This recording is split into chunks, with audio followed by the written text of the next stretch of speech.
जय हिंद विद्यार्थियों, स्वागत है आप सभी का। आज हम भीष्म साहनी द्वारा लिखी गई कहानी चीफ की दावत लेके आपके सम्मुख आए हैं।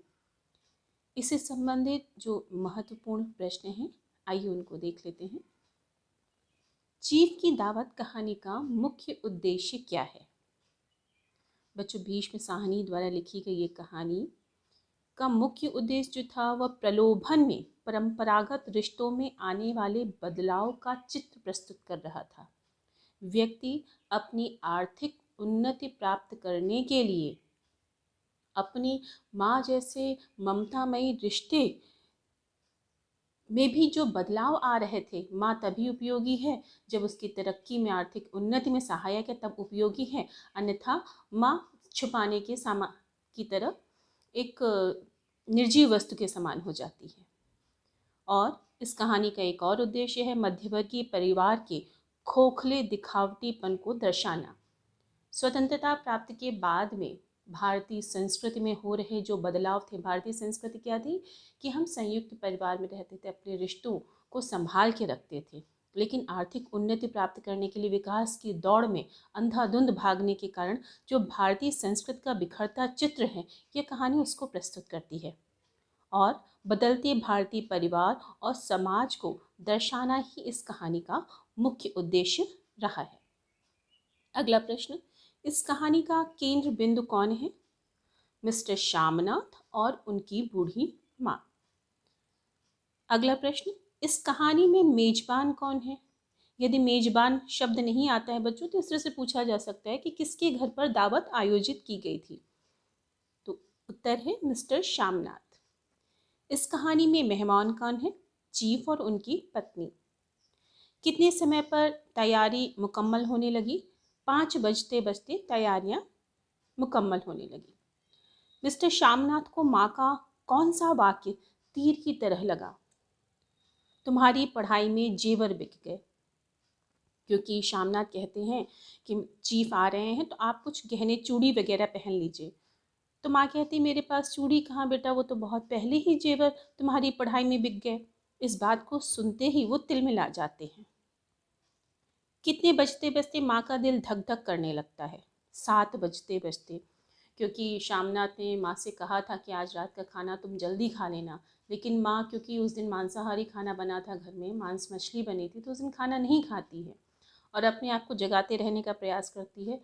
जैसे ही 7 बजते हैं उनका जी धक धक करने लगता है।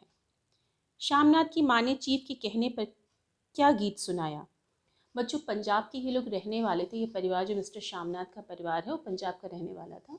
तो पंजाब प्रांत में टप्पे गाए जाते हैं। टप्पे जो है ये पंजाबी प्रांत में गाया जाने वाला एक लोकगीत है और टप्पे में विशेषकर हीर और रांझे से संबंधित कहानियों को गाया जाता है।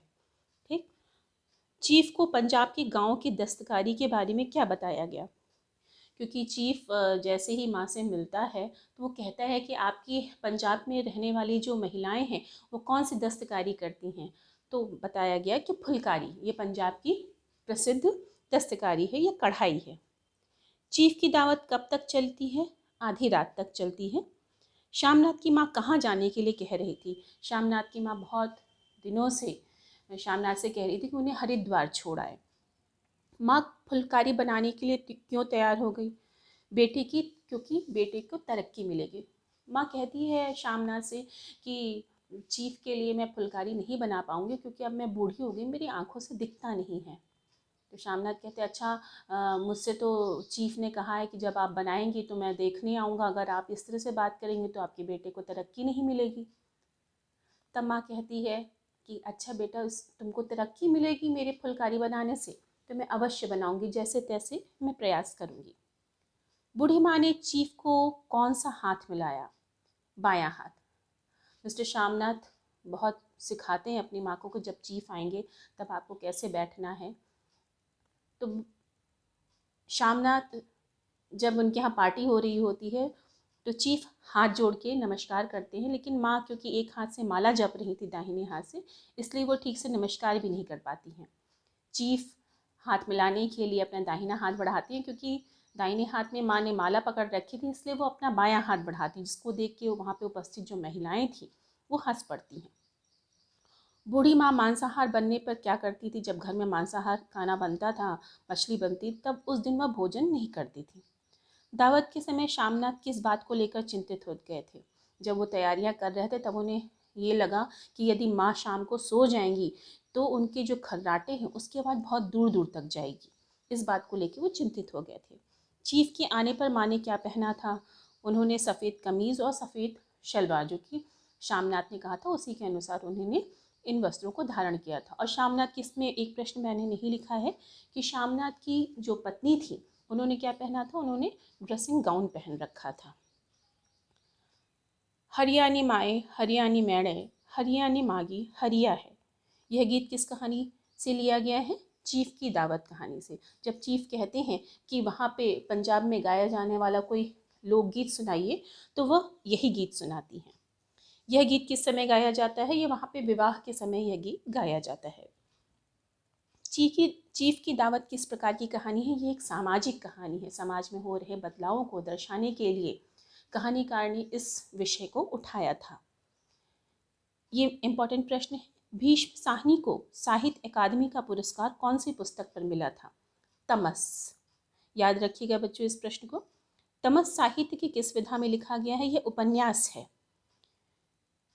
चीफ माँ की किस बात से प्रभावित हुए थे? माँ द्वारा बनाई गई फुलकारी से, क्योंकि जब वो फुलकारी देखते हैं तब उन्हें लगता है कि ये तो बहुत ही उम्दा है, बहुत उच्च कोटि की है, इससे वो माँ से प्रभावित हो जाते हैं।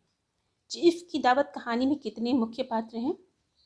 मुख्य 3 पात्र हैं, मिस्टर शामनाथ, चीफ और बूढ़ी माँ। बूढ़ी माँ की सहेली कहाँ रहती है? शामनाथ के घर के पीछे के भाग में रहती है। और वो लोग यही सोचते हैं कि जब चीफ आएंगे तो उनको वहाँ भेज दिया जाए, लेकिन फिर ये उनको लगता है कि उनकी सहेली का आना जाना घर में बहुत बढ़ जाएगा, इसीलिए वो उनको उनकी सहेली के घर नहीं भेजते। दावत के समय शामनाथ के सम्मुख क्या अड़चन खड़ी हो गई थी कि माँ का क्या होगा? भीष्म साहनी किस युग की कहानीकार हैं? साठोत्तरी। चौकी पर बैठी शामनाथ की माँ क्या कर रही थी? वो माला जप रही थी। भीष्म साहनी की विचारधारा कैसी थी? किन विचारों से वो प्रेरित थी? मार्क्सवाद से वो अधिक प्रभावित थे। भीष्म साहनी का जन्म कहाँ हुआ था? पंजाब प्रांत के रावलपिंडी में हुआ था। भीष्म साहनी कहाँ अध्यापन कार्य करते थे? ये दिल्ली विश्वविद्यालय में पढ़ाते थे। विभाजन की त्रासदी पे लिखा गया उनका उपन्यास कौन सा है? तमस। भारत और पाकिस्तान के विभाजन की जो त्रासदी थी, लोगों ने जो दर्द झेला था, उसी पर यह कहानी लिखी गई थी। यह उपन्यास है बच्चों। अगला प्रश्न, नीलू नीलिमा नीलोफर किसका लिखा गया उपन्यास है? यह भी एक महत्वपूर्ण उपन्यास है, ध्यान दीजिएगा, भीष्म साहनी द्वारा लिखा गया है। अगला प्रश्न, कबीरा खड़ा बाजार में नाटक किसके द्वारा लिखा गया है? यह भीष्म साहनी द्वारा लिखा गया नाटक है। मैंने आज के इस वीडियो में बहुत ही इम्पॉर्टेंट प्रश्नों को लिया है। आशा करती हूँ आपकी आने वाली परीक्षा में ये सहयोगी सिद्ध होंगे। बहुत बहुत धन्यवाद।